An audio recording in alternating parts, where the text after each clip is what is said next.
नमस्कार भाई और बहनों, मैं डॉक्टर पीयूष चौधरी स्वागत करता हूं आपका अपने YouTube channel fitness with arts में। भाई और बहनों, जब हम अपनी मसल्स को ट्रेन करते हैं तो बेसिकली हम दो फोर्सेस को यूज करते हैं एज अ रेजिस्टेंस, जिससे आपकी मसल गेन हो सके। दो फोर्सेस होते हैं, एक ग्रेविटी और दूसरा होता है टेंशन। ग्रेविटी फोर्स होता है जब आप डंबल लिफ्ट कर रहे हैं या आप रॉड से एक्सरसाइज कर रहे हैं। वहीं टेंशन फोर्स होता है जब आप पुली में एक्सरसाइज कर रहे हैं। और जब भी हम इन दोनों फोर्सेस के अगेंस्ट अपनी मसल को ट्रेन करते हैं तो हम कोशिश करते हैं कि हमारी मसल का कॉन्ट्रैक्शन और रिलैक्सेशन का एंगल फोर्स के अपोजिट हो ताकि लोड मैक्सिमम हो।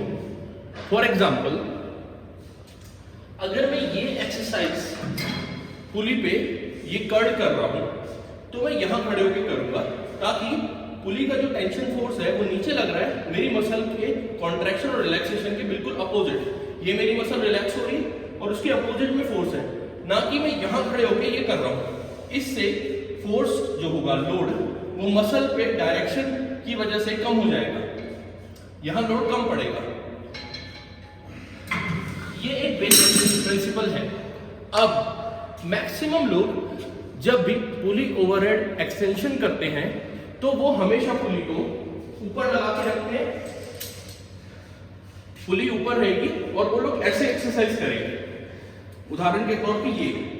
तो अब आपकी मसल का कॉन्ट्रैक्शन और रिलैक्सेशन इसエンゲルमें हो रहा है, वहीं फोर्स ऊपर से नीचे आ रहा है तो लोड घट रहा है इसमें। अगर आप इसी एक्सरसाइज को इसे नीचे लाके करते,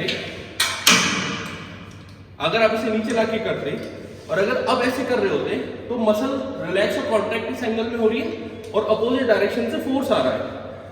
तो इस केस में आपको मैक्सिमम लोड पड़ेगा आपकी मसल पे, जिससे मसल की ग्रोथ मैक्सिमम होगी। अब कुछ लोग ये बोलते हैं कि हम तो शुरू से ये करते आ रहे हैं और हमारी मसल तो अब भी ग्रो हो रही है। एक्चुअली मसल ग्रो होगी, बट वहां 19 हो रही थी तो यहाँ 20 होगी। आप एक्सरसाइज क्यों करते हैं? आपने चेस्ट को इंक्लाइन, फ्लैट और डिक्लाइन बेंच पे क्यों करते हैं? हर एंगल पे हिट कर रहे हैं। आप चाह रहे हो मैक्सिमम आउटपुट निकालना। इसीलिए आप जब भी एक्सरसाइज करो, ध्यान रखो इन बेसिक प्रिंसिपल्स का। फोर्स पीछे से आगे की तरफ आए, इससे आपका लोड मैक्सिमम होगा, मसल तो बन जाएगी। लोग ऐसे भी हैं, मैंने हमारे इसी जिम में मैंने एक भैया को किकबैक ऐसे खड़े होकर करते हुए देखा है और बहुत अच्छा ट्राइसेप था उनका, उनकी जेनेटिक्स ऐसे हैं। लेकिन अगर वो किकबैक को ऐसे करते तो शायद उनका रिजल्ट और अच्छा होता। तो ये एक वीडियो थोड़ा अवेयरनेस और स्मार्टनेस के लिए है, जो लोग कुछ सीख सके। तो मुझे खुशी होगी कि मैंने एक अच्छा वीडियो बनाया। और नमस्कार।